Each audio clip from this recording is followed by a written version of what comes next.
ஆற்றுப்படை foundation சார்பு அனைவருக்கும் வணக்கம். ஒரு மிகப்பெரிய கடினமான நீட் 2025க்கு அப்புறம் உங்க எல்லாரையும் நம்ம இந்த வீடியோல சந்திக்கிறோம். Hope everybody is doing good. Stay positive, stay com. TN medical selection ஆக்சுவலா வந்து ஒரு வெல்கமிங்கான ஒரு இனிஷியேட்டிவ் எடுத்திருக்காங்க. They have released their application form for MBBS BDS counseling. So firstly, எல்லார் சார்பா a very big thanks, congratulations to TN Medical Selection for this wonderful initiative. ஏன்னா யூஸ்வலா result வரும், அதுக்கப்புறம் கொஞ்சம் தாமதமாகும் அப்ளிகேஷன் ஃபார்ம் வரத்துக்கு, அப்புறம் மிக தாமதமாகும் கலந்தாய்வு நடக்க, அதுக்கு நடுவில் ஏகப்பட்ட chaos and confusions will come. So அதெல்லாம் இல்லாம இந்த வாட்டி கொஞ்சம் முன்னாடியே அப்ளிகேஷன் ஃபார்ம் ஓப்பன் பண்ணி ப்ராப்பர் டாக்குமெண்டேஷனுக்கு டைம் கொடுத்து, so they are trying to ease the counselling process. Hope their intent comes on ground. So அதனால வந்து ஒரு சில விஷயங்கள் நம்ம இந்த ப்ராஸ்பெக்டஸ் அண்ட் கவுன்சிலிங் பத்தி தெரிய வேண்டியது இருக்கு. ஸோ குவிக்கா எனக்கு என்னென்ன விஷயங்கள் ரொம்ப இம்பார்ட்டண்டா இந்த ப்ராஸ்பெக்டஸ்லயும் இந்த ப்ராசஸ்லயும் தோணுதோ அதை நம்ம ஷேர் பண்ண போறோம். So will just go through the important points from the prospectus of TN Medical Selection 2025 counseling. So first thing, 6/6/2025, அதாவது இன்னைக்கு 12 மணிலேருந்து இந்த அப்ளிகேஷன் ஃபார்ம் ஓப்பன் பண்ணியிருக்காங்க. லாஸ்ட் டேட் பத்தி இன்னும் சொல்லல, பட் ஒரு நோட்டிபிகேஷன் என்ன சொல்லுதுன்னா, ரிசல்ட் வந்தக்கு அப்புறம் ஒரு 5 நாள் வரைக்கும் நாங்க ஓப்பன் பண்றதுக்கான வாய்ப்பு இருக்கு. So from today till 5 days after your result announcement, this application window will be open. So June 14-15 வாக்குல வரும்ட்டு நம்ம ஒரு அசம்ஷன் வச்சிருக்கும். Hopefully NDA gives result on time. So அதுலேருந்து ஒரு 5 நாளுன்றப்போ தோராயமா ஒரு 20-21 வரைக்கும் இந்த அப்ளிகேஷன் ஃபார்ம் ஓப்பன் ஆயிருக்கான வாய்ப்புகள் இருக்கு. So what is the ultimate intent of TN medical selection is to give you ample of time to make sure you upload right documents. So டாக்குமெண்டேஷன்ல தயவு செஞ்சு காம்ப்ரமைஸ் பண்ணாதீங்க. நீட்டா ப்ராப்பரா எல்லாம் எடுத்து வச்சுக்கோங்க. ஸோ முக்கியமான டாக்குமெண்ட்ஸ் வேணும் அண்ட் எப்படி கவுன்சிலிங் ப்ரொசீட் ஆகும்ன்றத ரொம்ப எளிமையா நம்ம சொல்ல போறோம். குவிக்கா முடிச்சிடலாம். ஸோ டாக்குமெண்ட்ஸ் பொறுத்தளவுக்கு இதுதான். ஸோ ஒரே ஒரு விஷயம், ஸ்கோர் கார்டு இந்த வாட்டி இல்லை, மீதி எல்லாத்தையும் தயவு செஞ்சு ப்ராப்பர் PDF ஃபார்மேட்ல சாஃப்ட் காப்பி டவுன்லோட் பண்ணி வச்சுக்கோங்க. Admit card, 10th mark sheet, +1 mark sheet, +2 mark sheet, TC, bonafide, community, nativity. இங்க நிறைய பேருக்கு வர டவுட், போனஃபைட் மட்டும் இருந்தா போதுமா, நேட்டிவிட்டி மட்டும் இருந்தா போதுமா, கண்டிப்பா ரெண்டுமே வேணுமா? எஸ், கண்டிப்பா ரெண்டுமே வேணும். ஓகே. அண்ட் அதே மாதிரி இது எல்லாமே நீங்க ஆல்ரெடி வாங்கி வச்சிருப்பீங்கன்றத நான் நம்புறேன். இல்லைனாலும் உங்க இ-சேவை மையத்துக்கு போனீங்கன்னா it will be done in couple of days. So கொஞ்சம் ப்ராசஸ் சிம்பிள் ஆக்கியிருக்காங்க. They support you, they guide you. So தயவு செஞ்சு வந்து வாங்கி வச்சுக்கோங்க. போனஃபைட் சர்டிஃபிகேட்லாம் வந்துட்டு 6th-லேருந்து 12th வரைக்கும் கண்டிப்பாக வாங்கி வச்சிருக்கணும். அண்ட் அதை தாண்டி இதையே நான் தனியாக போட்டிருக்கேன் அப்படின்னா, SC, SCA, ST கேண்டிடேட்ஸ் உங்களுக்கு இந்த income certificate might play a vital role. அதாவது வந்து உங்களோட ஆண்டு வருமானம் 2.5 லட்சத்துக்கு குறைவா இருக்கு அப்படின்னா உங்களுக்கு டியூஷன் ஃபீஸ் இன் பிரைவேட் காலேஜஸ் ஆல்சோ கிடையாது. ஸோ அதை தாண்டி அந்த காலேஜ் கொடுக்கக்கூடிய எக்ஸ்ட்ரா ஃபீஸ் மட்டும் தான் நீங்க பே பண்ற மாதிரி இருக்கும். ஸோ ஆல்மோஸ்ட் உங்க ஃபீஸ்ல ஒரு 60-70% இருக்கும் கூட குறையறதுக்கான வாய்ப்பு இருக்கு. ஸோ மற்றவங்க ஒரு 8 லட்சம் ரூபாய் கட்டுறாங்க அப்படின்னா நீங்க ஒரு 3-3.5 லட்சம் ரூபாய் கட்டினா போதுன்ற மாதிரி தான் இருக்கும். So income certificate for SC, SC candidates, ST candidates ரொம்ப ரொம்ப இம்பார்ட்டன்ட். அதை நம்ம கடைசியா ஒரு ஸ்லைட் வச்சிருக்கோம், அங்க நம்ம பார்ப்போம். அதை தாண்டி special reservation certificate and 7.5% reservation certificate as per the annexure. So உங்க ப்ராஸ்பெக்டஸ்ல ஒரு 60 பக்கத்துக்கு மேல போனீங்கன்னா அனெக்ஷர்ஸ் இருக்கும். ஃபார் எக்ஸாம்பிள் 7.5% ரிசர்வேஷன் போனஃபைட் எப்படி இருக்கணும் அப்படின்ட்டு ஒரு ஃபார்மேட் கொடுத்துருப்பாங்க. தட் இஸ் அனெக்ஷர் 2ல இருக்கும். ஸோ அதை டவுன்லோட் பண்ணி நீங்க வச்சுக்கணும். அதுல வந்து நீங்க டீடைல்ஸ் ஃபில் பண்ணி உங்க ஸ்கூல் HM மேம் கிட்ட சைன் வாங்கி உங்க CEO கிட்ட சைன் வாங்கி சர்டிபிகேட்டை PDF அப்லோட் பண்ணணும். ஸ்பெஷல் ரிசர்வேஷன் சர்டிபிகேட் இருக்கவங்களுக்கு அனெக்ஷர் 6 and 7. ஸோ 7 வந்து ஸ்போர்ட்ஸ் கோட்டாக்கும் 6 சர்வீஸ்மெனுக்கும் இருக்கு. ஸோ அந்த அனெக்ஷரை டவுன்லோட் பண்ணி அது டீடைல்ஸ் ஃபில் பண்ணி நீங்க சப்மிட் பண்ற மாதிரி இருக்கும். So please be very careful with the format. So அவங்க என்ன அனெக்ஷர்ல கேட்குறாங்களோ அதுதான் 7.5 annexure 2, special reservation annexure 6 and 7. So உங்களோட ரெஸ்பெக்டிவ் இது என்னன்றதை பார்த்துட்டு யூ கேன் மேக் அ கால். சரிங்களா? ஸோ அது கரெக்டா பார்த்துக்கோங்க. ரொம்ப ரொம்ப ரொம்ப முக்கியமான விஷயம், இந்த டைம்ல நீங்க பண்ண வேண்டியது ப்ரிஃபரன்ஸ் ஆஃப் சாய்ஸ். அதாவது நமக்கு ஒரு 36 அரசு மருத்துவக் கல்லூரி, ஒரு இஎஸ்ஐசி சென்னையில, ஒரு 22 செல்ஃப் ஃபினான்சிங் மெடிக்கல் காலேஜஸ், அதுக்கப்புறம் பிரைவேட் யூனிவர்சிட்டிஸ். அதே மாதிரி பிடிஎஸ்ல அரசு பல் மருத்துவக் கல்லூரி, தனியார் பல் மருத்துவக் கல்லூரி. ஸோ இப்படி நமக்கு வைட் ரேஞ்ச் ஆஃப் காலேஜஸ், நிறைய பெரிய நம்பர் ஆக்சுவலி நமக்கு தமிழ்நாட்டில் இருக்கிறது. நம்மளோட மென்டாலிட்டி என்ன அப்படின்னா, இப்போ ஒரு குறிப்பிட்ட மார்க் வாங்கியிருக்கேன், போன வருஷம் இந்த குறிப்பிட்ட மார்க்குக்கு இந்த குறிப்பிட்ட கல்லூரி தான் கிடைச்சிருக்கு, எனக்கு இந்த கல்லூரி வேண்டாம் அப்படின்ட்டு நீங்க ஒண்ணு சாய்ஸ்ல போட மாட்டீங்க. ஒரு சில பேர் கலந்தாய்வுலே கலந்துக்க மாட்டாங்க. இல்ல ஒரு சில பேர் நல்ல ஒரு டீசென்டான ஸ்கோர், ஒரு 550 570 வச்சுக்கோங்களேன், எனக்கு எம்எம்சி தான் வேணும், எனக்கு ஸ்டான்லி தான் வேணும் அப்படின்ட்டு உடாப்பிடியா 2 choice out of 36 government medical colleges, 1 ESIC and 22 self financing, you stick with only 2 government medical colleges. So தயவு செஞ்சு நான் சொல்றேன், come out of this FOMO. அதாவது MMC Stanley, of course MMC Stanley has its own legacy, அதை யாருமே டினை பண்ணல. But MBBS முடிக்கிறதுக்கு you need a college and institution, a place to learn the basics. ஏன்னா அல்டிமேட்டா நான் சொல்றேங்களா, இது எனக்கு நிறைய ப்ரொஃபசர்ஸ் சொன்னது. நான் எம்பிபிஎஸ் முடிச்சது ஒரு 1.5 வருஷம் ஆகுது. நான் கத்துண்ட ஒரு விஷயம், place from where you graduate does not matter. ஏன்னா நம்ம எம்பிபிஎஸ் சேர்றோம்னாலும் வச்சுக்கோங்களேன், ஏதோ ஒரு பாயிண்ட்ல நீட் பிஜி ப்ரிப்பரேஷன் ஆரம்பிக்க போறோம், ஒரு ஆப்ல நம்ம என்ரோல் ஆக போறோம், அந்த ஆப்ல இருந்தா படிக்க போறோம், அந்த ஆப் மூலமா தான் நம்ம பிஜி சேரப்போம். So ultimately what is going to decide is your app and நீங்க போடுற எஃபர்ட். ஸோ அதனால வந்துட்டு இன்னைக்கு இருக்க சுச்சுவேஷனுக்கு ஒரு எம்பிபிஎஸ் டிகிரி படிக்கிறதுக்கு ஒரு காலேஜ் கிடைச்சாலே பெரிய விஷயம். So what I will suggest is, government colleges of course will take a first place. இல்ல நான் கொஞ்சம் பார்டர் லைன்ல இருக்கேன், எனக்கு செல்ஃப் ஃபினான்சிங் கிடைச்சாலும் ஓகே, தென் உங்களோட ஃபினான்ஷியல் பட்ஜெட் பார்த்துக்கோங்க. பிகாஸ் ஆல்மோஸ்ட் நம்ம ஃபீஸ் பார்ப்போம். உங்களுக்கு செல்ஃப் ஃபினான்சிங் வந்து பார்த்தீங்கன்னா tuition fees somewhere between 4.3 to 4.5 lakhs per year. So 4.3 4.5 லட்சம் ரூபாய் வரைக்கும் நமக்கு self financing medical college tuition fees வரும். அதை தாண்டி extra fees, hostel fee, book fee, mess fee, etcetera etcetera எக்ஸெட்ரான்ட்டு குறைஞ்சபட்சம் இன்னைக்கு ஒரு self financing college extra fees 3 லட்சம் ரூபாய் வாங்குறாங்க. So it is somewhere between 3 to 5 lakhs கிட்ட. ஸோ ஆவரேஜா உங்களோட yearly fees for a self financing government quota will be around எவ்வளோனா 8 lakhs to 10 lakhs. ஸோ இதுல எந்த காலேஜ் நம்மளால முடியும் அப்படின்ற விஷயத்த பார்த்து, ஒரு சில பேர் வந்து உங்க பசங்களை ரொம்ப தூரம் அனுப்ப விரும்ப மாட்டீங்க. ஸோ ஒரு லீவு, ஏதோ ஒரு நாள் பண்டிகைன்னா நம்ம பையனோ பொண்ணோ எங்க வீட்டுல வந்து சாப்பிட்டு போட்டோம், நம்ம அவங்களோட டைம் ஸ்பெண்ட் பண்ணுவோம். So don't want to send them very far. So அப்படிலாம் வந்து you can make choices. So plan that way. And preference of choices should be your own preference and not somebody's preference. N friend இங்க போறாங்க, என்னோட அத்தை பையன் இங்க போறான், என் மாமா பொண்ணு இங்க போறா, அதெல்லாம் தயவு செஞ்சு do not make preference of others choice, make your own choice தான் நான் சொல்லுவேன். So sit down, look into the choices, plan accordingly. சரியா? Especially for self financing, do not set a brand. இந்த காலேஜ் போனாதான்ப்பா ஒர்த்து, மற்றதெல்லாம் வெத்து வேட்டுன்னு நினைக்காதீங்க. Every college has its own pros and cons. நான் திருப்பி சொன்ன மாதிரி நம்ம பிஜி தான் அடுத்து பண்ணணும். ஸோ நீங்க ஆல்டர்னேட் கரியர் எடுத்தாலுமே you have an entrance exam and you are going to enrol yourself in some online platform or an offline platform, so which is not going to be from your college. So அதனால வந்துட்டு தயவு செஞ்சு make choices according to your no practical constraints and difficulties. என்னோட ஹம்பிளான request. யாராவது தப்பா சொல்லியிருந்தா I'm sorry, but இதான் reality that everybody has to accept. So உங்க டிஎன் மெடிக்கல் செலெக்ஷன் ஓப்பன் பண்ணீங்க அப்படின்னா இந்த நோட்டிஃபிகேஷன்லாம் விட்டுருங்க. மெயினாக நமக்கு இருக்கிறது இந்த click here to apply. And நான் சொல்ற இம்பார்ட்டன்ட் பாயிண்ட்ஸ் எல்லாமே இஸ் ஃப்ரம் திஸ் ப்ராஸ்பெக்டஸ். ஒரு 130 பக்கம் இருக்கு, கண்டிப்பா ஒரு வாட்டி படிங்க, நமக்கு நிறைய டைம் இருக்கு. ஸோ அந்த கிளிக் ஹியர் டு அப்ளை போட்டிங்கன்னா you are having all this. So read prospectus தான் ஃபர்ஸ்ட் ஸ்டெப். ஸோ ஒன்ஸ் ஒரு ரீட் கொடுங்க, தப்பு இல்லை. ரிஜிஸ்டர் பண்ண போறீங்க, தென் யூ வில் லாகின்.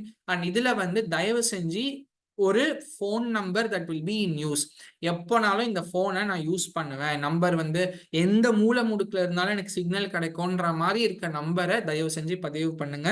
பாதி நேரம் சுவிட்ச் ஆஃப்ல இருக்கிறதோ இல்லை ரொம்ப யூஸ் பண்ணாத நம்பரை கொடுக்காதீங்க, சரிங்களா? பிகாஸ் திடீர்னு ரேங்க் லிஸ்ட் விடுவாங்க, திடீர்னு அப்டேட் வரும். So that will be informed only through உங்களோட மொபைல் நம்பர். ஸோ அதனால வந்து அதுக்கு தான் எஸ்எம்எஸ் வரும். ஸோ அதனால தயவு செஞ்சு ரெகுலரா யூஸ் பண்ற ஒரு மொபைல் நம்பர் கொடுங்க. ஸோ ப்ராப்பரா ஃபில் தி டீடைல்ஸ், டாக்குமெண்ட்ஸ் ப்ராப்பரா நம்ம அப்லோட் பண்ற மாதிரி பார்த்துக்கோங்க. ஸோ ஜென்ரல் ஃபார்மேட் இதுதான்.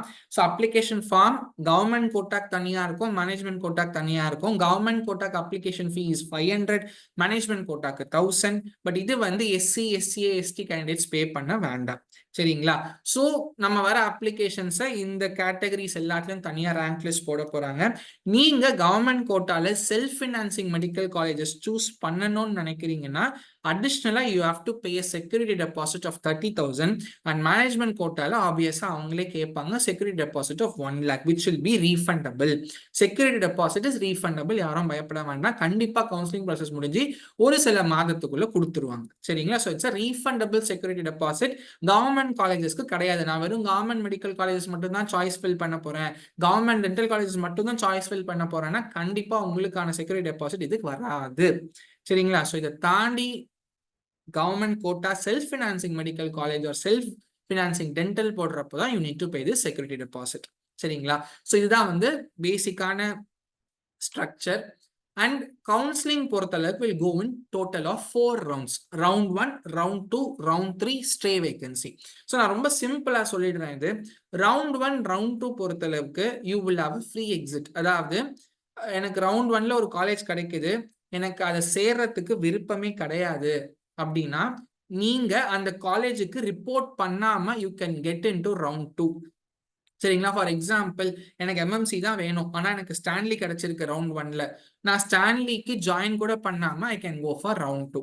அதே மாதிரி ரவுண்ட் 2 பொறுத்தளவுக்கு ஒரு குறிப்பிட்ட டேட் ஆஃப் ஜாயினிங் கொடுப்பாங்க. சரிங்களா? இதுக்குள்ள நீங்க வந்து பாத்தீங்கன்னா ரிசைன் பண்ணலாம், நீங்க அவங்க இதை வந்துட்டு கவுன்சிலிங் நீங்க அப்கிரேட் பண்ணலாம் அப்படின்ற ஒரு டேட் கொடுப்பாங்க. ஸோ அந்த குறிப்பிட்ட டேட்டுக்குள்ள நீங்க வந்து பாத்தீங்கன்னா உங்களோட விருப்பம் இல்லாததை நீங்க கன்வே பண்ணிட்டீங்கன்னா you are again eligible for free exit. So round 1, round 2 பொறுத்தளவுக்கு you have eligibility for free exit. நீங்க அடுத்த ரவுண்ட் அதாவது ரவுண்ட் 3 நீங்க எந்த விதமான ஒரு பெனால்டி இல்லாம பார்ட்டிசிபேட் பண்ணலாம். But round 3 you have to be very careful. Because round 3ல ஏதோ ஒரு காலேஜ் அலாட் ஆயிடுச்சு அப்படின்னா you are suppose to join.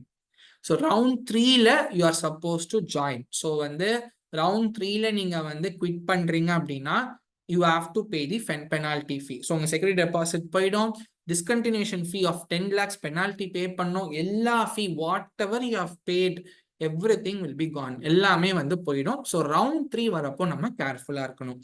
Stay vacancy யார் எலிஜிபிள் அப்படின்னா 3 ரவுண்ட்லயும் எனக்கு சீட்டு கிடைக்கலன்றவங்க தான் வந்து is eligible for stay vacancy. அதாவது ரவுண்ட் 1ல கிடைக்கல, ரவுண்ட் 2ல கிடைக்கல, ரவுண்ட் 3லயும் கிடைக்கல அப்படின்றவங்க மட்டும் தான் can come for stay round. So round 3ல அவங்களுக்கு காலேஜ் கிடைச்சிடுச்சுன்னா கண்டிப்பா ஜாயின் பண்ணணும், இல்லையா அதுக்கப்புறம் அவங்க கவுன்சிலிங்ல பார்ட்டிசிபேட்டே பண்ண முடியாது. ஸோ ரவுண்ட் 2ல இருந்து you have to be very careful with your choices. So round 1 நீங்க எல்லா காலேஜும் போடலாம், ரவுண்ட் 2 கொஞ்சம் மினிமல் பண்ணலாம், ரவுண்ட் 3 பி வெரி ஸ்பெசிஃபிக், இல்லைனா you can not come out of that college. சரிங்களா? ஸோ நான் திருப்பி சொல்றேன், எந்த காலேஜ் கிடைச்சாலும் படிக்கிறது இன்னைக்கு இருக்க சிச்சுவேஷன்ல அதுதான் வைஸான decision. Is my humble request again and again. So stay vacancy பொறுத்தளவுக்கு you have to pay additional security deposit. நீங்க இதற்கும் பே பண்ணதெல்லாம் தாண்டி தனியா வந்துட்டு 5 lakhs for MBBS and 2 lakhs for BDS நீங்க பே பண்ற மாதிரி இருக்கும். சரிங்களா? So this is what I wanted to ஸ்பெசிஃபிக்கா ஹைலைட். அண்ட் நான் முன்னாடி டாக்குமெண்ட்ஸ் ரெக்வயர்ட்ல ஒரு விஷயம் சொல்லியிருந்தேன், இன்கம் சர்டிபிகேட் அப்படின்ட்டு. ஸோ மெயினா SC, SCA, ST R SC converted Christians உங்களோட ஆனுவல் இன்கம் 2.5 லட்சம் ரூபாய் கீழே இருக்கு அப்படின்னா you need not pay any நான் ரீஃபண்டபிள் ஃபீ. ஸோ உங்களோட ப்ராஸ்பெக்டஸ்ல 4.5 லட்சம் ரூபாய் ஆர் 4.35 அப்படின்ட்டு ஒரு சில ஃபீஸ் வந்து அவங்க கொடுத்துருப்பாங்க. அதாவது நான் சொல்றது செல்ஃப் ஃபினான்சிங்ல. ஸோ அது வந்து பார்த்தீங்கன்னா நீங்க பே பண்ண வேண்டாம், ஏன்னா உங்களுக்கு வந்துட்டு இந்த ஸ்காலர்ஷிப் மூலமா வந்துடும். ஸோ நீங்க அந்த காலேஜ் கொடுக்க போற எக்ஸ்ட்ரா ஃபீஸ் அவங்க என்ன கேட்குறாங்களோ அது மட்டும் தான் பே பண்ற மாதிரி இருக்கும். So you'll be exempted from this payment of non refundable fees to the institutions. சரிங்களா? ஸோ தயவு செஞ்சு உங்க ஆண்டு வருமானம் 2.5 லட்சம் ரூபாய் கீழே இருக்கு, எஸ்சி எஸ்சிஏல இருக்கீங்கன்னா தயவு செஞ்சு போய் இன்கம் சர்டிஃபிகேட் வாங்கிக்கோங்க. It's very big advantage for you all. சரியா? லாஸ்ட் முக்கியமா நான் பேசணும்னு நினைச்ச விஷயம் கட் ஆஃப். போன வருஷம் வந்து பாத்தீங்கன்னா இந்த நேரத்துக்குள்ள டைம்ஸ் ஆஃப் இந்தியா மற்ற எல்லா இடத்துலயுமே வந்து ஒரு ஆர்டிக்கல் வந்தது. தமிழ்நாட்டுல 600 மார்க்குக்கு மேலே கிட்டத்தட்ட ஒரு 3800 4000 பேர் இருக்காங்க அப்படின்ட்டு. ஸோ அதை வச்சு பார்த்தோம். there were so many predictions and என்னை பொறுத்தளவுக்கு predictions will always go wrong. சரிங்களா? நான் யாரும் ஹர்ட் பண்ண சொல்லலை. பிகாஸ் ஈவன் அந்த பிளஸ் ஆர் -5 நம்ம 500 சொல்லியிருப்போம். ஸோ ஸ்டூடெண்ட் வந்து 501 502 இருப்பாங்க. 500 மேலே இருக்கேன், ஸோ எனக்கு கவுன்சிலிங் சீட்டு கிடைச்சிடும், ஹாப்பியா இருப்பீங்க. பட் ப்ராக்டிக்கல்ல வந்து 505 வரைக்கும் க்ளோஸ் ஆயிருக்கும். So you will miss your seat by 2 or 3 marks. நிறைய நடந்திருக்கு, எனக்கு நிறைய அனுபவம் இருக்கு. ஸோ எப்பயுமே நீங்க என்னோட யூடியூப் எடுத்து பார்த்தா தெரியும், ரேங்க் லிஸ்ட் வராம நான் கட் ஆஃப் அப்படின்றத சொல்லியிருக்கவே மாட்டேன். பட் ரேங்க் லிஸ்ட் வந்து நான் என்ன கரெக்டா அந்த ரேங்க் வச்சு சொல்றேனோ அந்த மார்க்ல தான் எப்பயுமே க்ளோஸ் ஆகும். பட் எல்லாருமே நான் யூடியூப்ல பார்த்த வரைக்கும் they're predicting decrease in cut off. அது கண்டிப்பா கட் ஆஃப் நல்லா குறைய போகுது, அதுல எந்த விதமான மாற்று கருத்தும் இல்லை. பட் எவ்வளவு குறையுது? ஒரு சில பேர் 70-75 மார்க்ஸ் சொல்றாங்க, ஒரு சில பேர் 120-130 மார்க்ஸ் சொல்றாங்க, முக்காவாசி பேர் okay with 100 to 120 marks. So எக்ஸாக்டா என்னன்றது யாராலுமே சொல்ல முடியாது. ஸோ என்னோட ஹம்பிள் ரெக்வெஸ்ட், தயவு செஞ்சு கட் ஆஃப் என்னன்ற வீடியோவை தேடி போகாதீங்க. இப்போ உங்களுக்கு தேவை டாக்குமெண்டேஷன். டாக்குமெண்ட்டை ப்ராப்பரா போடணும், கரெக்டா அப்லோட் பண்ணணும். எனக்கு டாக்குமெண்டால எந்த விதமான பிரச்சனை வரக்கூடாது. ஒரு சில பேர் பிசியா இருப்பாங்க, பட் எம்பிசியில போனா கொஞ்சம் மார்க் கம்மியா தேவைப்படும், இல்லை எம்பிசியில இருப்பீங்க பிசியில இருந்தா மார்க் கம்மியா தேவைப்படும். You will try to change your community. So அப்படிலாம் யாரும் பண்ணாதீங்க. பிகாஸ் இந்த மாதிரி ஒரு என்கொயரி வந்தது, அதனாலதான் நம்ம இது பொத்தாம்போக்குல சொல்லணுமேலாம் யாருமே சொல்லலை. பட் இந்த மாதிரி ஏதாவது பண்ணி உங்க பசங்களோட வாழ்க்கைய ஒரு மிகப்பெரிய கேள்விக்குறியில போட்டுறாதீங்க. So as of now do not run பிகைன் கட் ஆஃப். நீங்க ஒரு டாப்பர் அப்படின்ற ஒரு அசம்ஷன்ல நல்லா மார்க் வாங்கியிருக்கேன், நான் எல்லா காலேஜும் அப்ளை பண்ணுவேன்ற மைண்ட் செட்ல அப்ளை பண்ணுவேன். Because you to not know what is going to happen. ஏன்னா நம்ம கிட்ட இது வரைக்கும் ஒரு அத்தன்டிகேட்டடா இதான் டேட்டா அப்படின்னு இல்லை. இந்த குரூப்ல இந்த குரூப் இந்த மார்க்ல இவ்வளவு பசங்க இருக்காங்க, இந்த ரேஞ்ச்ல இவ்வளவு பசங்க இருக்காங்கன்ட்டு we do not have any authenticated data.